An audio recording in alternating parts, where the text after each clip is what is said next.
दोस्तों, मेवात इलाके के राजस्थान घाटमिका गांव के मृतक जुनैद और नासिर को इंसाफ दिलाने के लिए जहां देश भर के अलग अलग हिस्सों में विरोध प्रदर्शन हो रहा है, तो वहीं अब एक और खबर सामने आ रही है कि मोनू मानेसर की गिरफ्तारी हो गई है।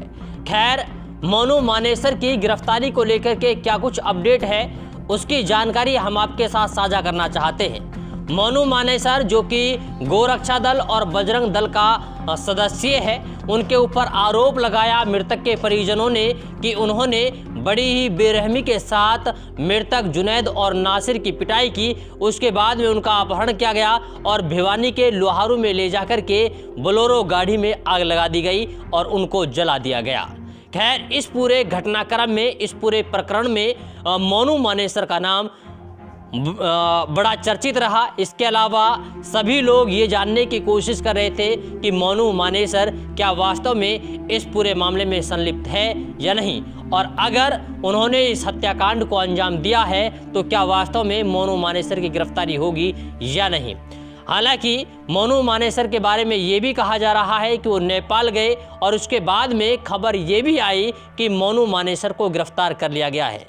क्या वास्तव में मोनू मानेसर को गिरफ्तार किया गया है या नहीं? जब इसके बारे में चर्चाएं हो रही थी तो जो लोग घाटमिका गांव में धरना दे रहे थे, उनमें एक नाम मुख्य था, वो था मौलाना जाबिर, जो कि मृतक जुनैद का मौसेरा भाई था।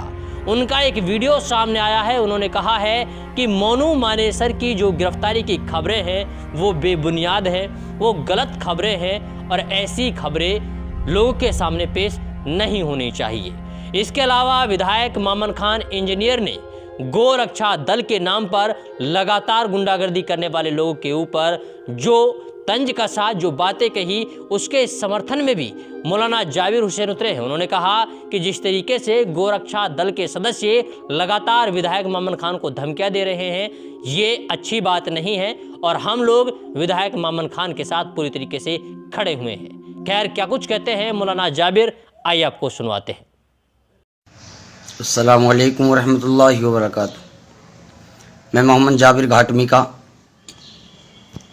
मेरे भाइयों, ये खबर चल रही है कि मोनू मानेसर को गिरफ़्तार कर लिया गया है और ये खबर चल रही है कि उसके ऊपर फायरिंग की गई है। ये सारी गलत खबर हैं और ये सारी की सारी गलत अफवाहें हैं।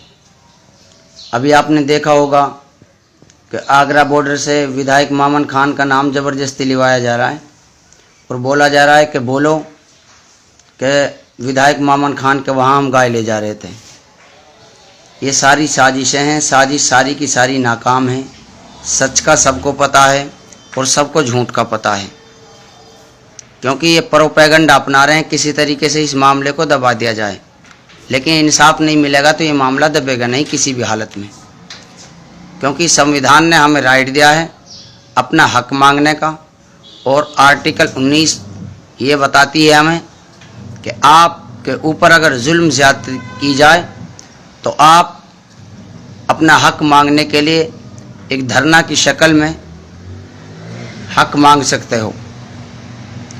तो संविधान के हिसाब से हम लोग काम कर रहे हैं, लेकिन ये मामन खान को धमकियां दे रहे हैं। मामन खान को धमकियां न दें, क्योंकि मामन खान अब अकेला नहीं है। मामन खान के साथ में पूरी हिंदुस्तान है और पूरी मेवात के लोग हैं मामन खान के साथ में।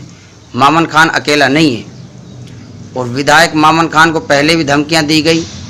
ये बात याद रखना, धमकियों से मेवाती हैं, न डरे हैं न डरने वाले हैं, क्योंकि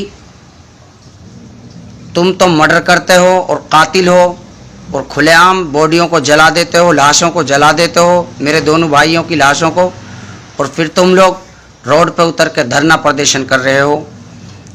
ये कहाँ लिखा है संविधान के अंदर? और जब मसला आता है कन्हैया के हत्यारों को पकड़ने का, तो 24 घंटे में पुलिस कन्हैया के हत्यारों को पकड़ लाती है। जब मसला आता है नासिर और जुनैद के हत्यारों को पकड़ने का, तो एक रिंकू सैनी को पकड़ने के बजाय बाकी सारे मुलजिम फरार नजर आते हैं और नासिर और जुनैद के परिवार को 5 लाख बच्चे के हिसाब से पैसा दिया जाता है और 4th क्लास की नौकरी वो दबाव देने के बाद दी जाती है। क्या ये सही तरीका है?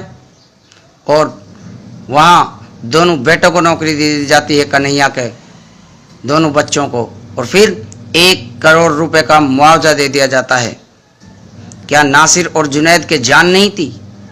जो जान कन्हैया के थी वो नासिर और जुनैद के भी थी। जो हत्या कन्हैया की हुई वो नासिर और जुनैद की हुई, और कहीं हत्या कन्हैया से अगर जोड़ा जाए तो नासिर और जुनैद की जो हत्या हुई है वो इससे भी ज़्यादा खतरनाक है। ये बहुत बुरी तरीके से हत्या की गई है, बहुत निर्मम तरीके से हत्या की गई है। इससे बड़ी घटना कोई नहीं हो सकती। और सरकार ये कह रही है कि हम कार्रवाई कर रहे हैं। अरे कार्रवाई कब करोगे? उसको इंग्लैंड भगा दोगे क्या? मामन खान को न कोई डराए न धमकाए, ये बात याद रखना। मामन खान के साथ खड़ा है इंशाअल्लाह, और इंशाअल्लाह अगर इंसाफ नहीं मिला तो बिल्कुल धरना जारी रहेगा, दोबारा से चालू हो जाएगा। धरना बंद नहीं हुआ, धरना स्थगित किया गया है कुछ समय के लिए। तो आप लोग एक्टिव रहें इंशाअल्लाह। अस्सलाम वालेकुम।